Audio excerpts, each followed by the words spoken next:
Hello friends, आज दुबईमध्ये मस्त वेदर आहे आणि मी आले आहे चहा प्यायला.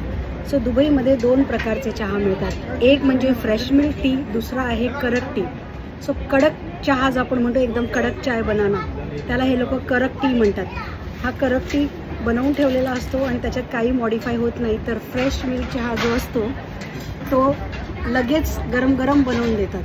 आणि जर त्यांना जिंजर टी सांगितला, म्हणजे आपण जर आलं घालून चहा सांगतो, तो चहा जर ह्यांना बनवायला सांगितला तर त्यांना तो जमत नाही, कारण ते लिटरली जिंजरचे एवढे मोठे मोठे तुकडे घालतात आणि त्याला उकळवून देतात. म्हणजे त्यांना असं कुटून छान उकळवून असा खमंग सुगंध येऊन जो आपण चहा पितो घरात तसा मिळत नाही. त्या चहासाठी मी तरसते.